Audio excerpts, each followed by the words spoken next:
عن قتادة بخاري مسلم عن نصر بن عاصم بخاري مسلم عن مالك بن الحويرثي روایت کې مالک بن الحويرث نه انه راى النبي صلى الله عليه وسلم مالک بن الحويرث فرمایي ما نبی رسول الله صلی الله علیه وسلم لیدل دي رفع يديه في صلاته شرف الیدین کول په منځ خپل کې واذا ركع واذا رفع راسه من الركوع کله چې رکوع کول او کله چې سر پورته کول د رکوع نه واذا سجد او کله چې سجده کول واذا رفع راسه من السجود او کله چې سر پورته کول سجدونه حتى يحاذي بهما فروع النور فلذين بكل تردي چې لاسونه به وګونو په سقوط پر ورسول نو دې کې ګوره در قبل الركوع بعد الركوع فلذين امراله او قبل السجده بعد السجده ان سجدوا فلذين بکاله نو په څلور رکعات موږ کې سجدي سودي اتا نو 4 دوني 8 4 دوني 800 مناسب ٹھیک شو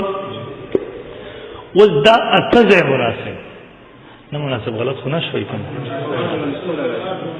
سپاړه ظاهر په لید شو په دې حدیث د مالک بن حویرث رضی الله بخاری مسلم په سند سره نسائی شریف جلد 165 رحمانی صاحب کې موجود دی په دې کې مناسب سو مواضع او حدیث د سجدوره په لید چې 16 مقامات په دې کې دم ذهن ته د مقدمه راغله و دراسي اختلافي زیاته ور مناسب تکبیر تحریم رفع الیدین دا سالم عن النسخ والترک دی په دې باندې نه نسخ راغلی دا نه په ترک راغلی په خود نه دی راغلی موږ مناسب در متروک الفاظ بدل کې استعمال او خارج مقبول څنګه پر خودلې شوی ځکه هغه زدی بچی دی هغه چې ناسخ وي منسوخ ورته وي دا منسوخ لفظ تبوی چې په توپه ولي مسوخ حدیث کې منسوخ کو منسوخ سره دی غیر پر خپل ثابتي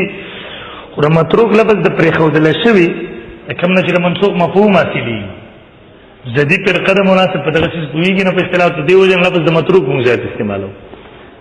او تر دې مناسب تکبیر تحریم رفع الیدین تعلیم عن النسخ والترک دی زمون اختلاف په کوم مواضع کې راغی قبل الرکوع بعد الرکوع بعد الرکعتین یعنی په څلور رکعات مونږ کې لږ ظاهر رفع الیدین یو ځای اتفاقی دی او نه مقامات اختلافی دي یو ځای اتفاقی دی او نه مقامات اختلافی او مناسب ګوره د بورډ لګ ما تر راځل چې لګ پین راکمه